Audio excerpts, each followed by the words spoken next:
গাঁথনি কিরকম, দানার সাইজ কিরকম, বেমার আজার কিরকম, সব কিছু দেখবেন আপনাকে এই জায়গায় রাখা হয়েছে। এই ধানটার মধ্যে আপনারা সবাই দেখতেছেন কিছু কিছু মরা শীষ আছে।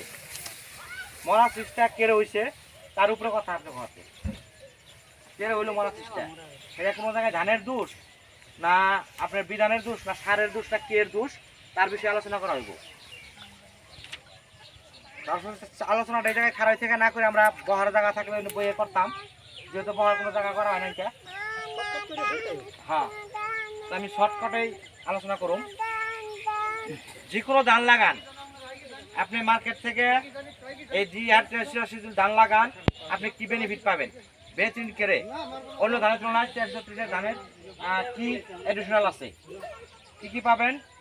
মার্কেটে অনেক ধান আছে প্রোডাকশন বেশি, খাইতে খারাপ। অনেক ধান আছে প্রোডাকশন বেশি, বেমার হয়। অনেক ধান আছে প্রোডাকশন বহুত বেশি দিব, আপনার সার অনেক বেশি লাগবে, পানি যোগান হেভি ধরা লাগবে। এই ধানটা আবার আপনি গারাপ থেকে 125 থেকে 130 দিনে আপনি প্রোডাকশন আপনি ধান কাটতে পারবেন, প্রোডাকশন পাবেন প্রচুর, খাইতে কোনো আঠা পাবেন না, একদম গ্যারান্টি আছে খাত কোনো আঠা হবো না ধানটা। আর ধানটা বেমার আজার কীরকম আছে না আপনার সামনেই, ধানটা যে ঝরবো না তারও প্রমাণ আপনার সামনেই। ঠিক আছে, এই ধানের বক্তব্য শেষ। এখন ব্যাপারটা হলো এই খেতিয়ক ভাই যে ধানটা লাগাইছে, আমরা সব টাইমে ধান কিনি, দোকানে যাই হইচ করি ধান কয় মন করে হবো, দোকানদারে বলি এখানে কয় 40 মন করে হয়, কয় না নাই? এই জায়গায় 40 মন হইব? আপনারা জার্সি গরু সবাই চিনেন, এবার বাবা উঠে গেছেন একটা জার্সি গরু কিনবেন নাকি। জার্সি গরু আপনার সামনে খিরাইলো 20 লিটার কাকি রয়েছে, আপনি 2 লাখ টাকা কিনে নিয়ে এলেন, বাইর তাই না খের খাওয়ালেন, কয় লিটার হইব? আধা হইব 10 টাকা। মজুবার বাজার 40 মন ধান দিছে, টাটা কোম্পানি 430 ধান দিছে, মোটামুটি ভাবে আপনি 40 মন ধান দিছে। সেই ধানের ভিতরে আপনি 25 মন বাই করলেন, আপনি 30 মন বাই করে হারলেন, তার জন্য দায়ী কারা থাকবো? কোনো কোনো জায়গায় আমরা থাকবো, তাই না? তাহলে ধান প্রোডাকশন অবস্থায় 4টে জিনিসের দরকার, মনে রাখবেন। একটা ধান প্রোডাকশন অবস্থায় 4টে জিনিসের দরকার। নাম্বার 1 উন্নত মানের গুটি। টাকা আগে আহেন, এই জায়গায় ধান বেশ পারাই নাই তো, আহেন ধরাইতেছেন কে? ওই যে বেশি দূরে শোনা আসতেছে না তো, এখন লাভ হইব, আঙ্গ লাভ হইব, আপনার লাভ না হইলেও। এখন তো ধান, যে কোনো ধান আপনি চাষ করুন, যে কোনো কোম্পানি করুন, ধান প্রোডাকশন 4টে জিনিসের উপর নির্ভরশীল। নাম্বার 1 উন্নত মানের গুটি। তো উন্নত মানের গুটি তো আপনার দেখতে আসুন সামনে, এর থেকে ভালো কি ধান হতে পারে? 430 নিলেন। 2 নাম্বার মাটি, আপনার মাটিটাও আপনার ধানের উপযোগী মাটি হইতে লাগবো। নাম্বার 3 আবহাওয়া বতর, ওটা আমাকে হাতে নাই, উপর আল্লাহ বা ভগবানের যে হিসেবে দেয় ওই হিসেবে আমাকে মেনে নিতে লাগবো। নাম্বার 4 ম্যানেজমেন্ট, তার মানে আমরা মানুষটা কিভাবে ওই ধানটা চাষ করলাম, কত সার দিলাম, কত নুন দিলাম, কি দিলাম, আঙ্গুর উপরে ডিপেন্ডেবল। ঠিক আছে, তো এবার আসেন 1 নাম্বার আপনি বিধান আপনি সিলেকশন করলেন, টাটা কোম্পানি ডিআরটিএস ধান কিনলেন, কেনার পরে মাটি আগে যে চাষ করছেন আর এখনকার মাটি এক আছে কি নাই? আছে না? নাই। আগে আমরা ইউরিয়া ধান ইউরিয়া সার কত কেজি আরম্ভ করছিলেন? ইউরিয়া সার ফার্স্টে যখন আমরা খেতে আরম্ভ করছেন কত কেজি করে দিচ্ছেন?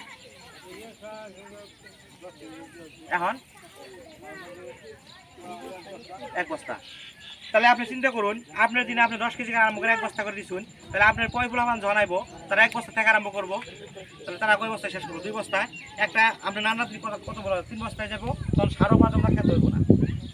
তাহলে মাটিটা ভালো করার দরকার আছে, তাই না? মাটি যা হয়েছে আমরা যা করছি, তাহলে মাটি ভালো করবার হলে আমরা কিছু কাম করা রাখবো। কি করা রাখবো? নাম্বার 1, আমরা যদি 3000 টাকার সার দেই, মানে 2000 টাকার রাসায়নিক সার দিন আর 1000 টাকার জৈবিক সার। আগে যে আপনার গোবর দিছিলেন, গোবর যদি নাই বাজারে এখন গোবর কিনা পাওয়া যায়, প্যাকেটের ভিতরে কোম্পানিরা বানাই দিচ্ছে। রাসায়নিক সার কম দিবেন, জৈবিক সার আরম্ভ করবেন। ঠিক আছে, নাম্বার 1।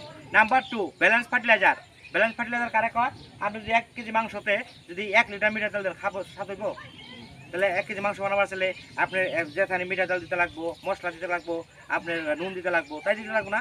আপনার ক্ষেত্রে তাই আপনি 1 বস্তা দিয়ে দিবেন আর কিছু দিবেন না, ক্ষেত ভালো হইব? তাহলে ব্যালেন্স ফার্টিলাইজার কারে কয়? যদি আপনি আপনার একটা ক্ষেতে 30 কেজি ইউরিয়া সার দেন, কমসে কম 10 কেজি পটাশ দিতে লাগবো, কমসে কম 25 থেকে 50 কেজি আপনার সুপার দিতে লাগবো।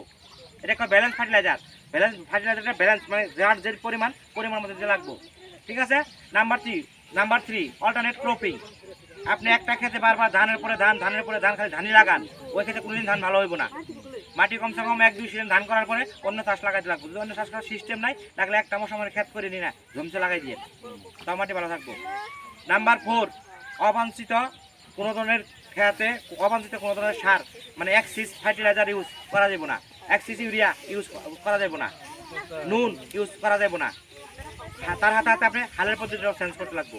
আমরা বারবার রোটাভেটরতে হাল মারি, কমসে কম একটা চাষ বা দুইটা চাষ হলেও আপনি কাল্টিভেটরতে দিবেন।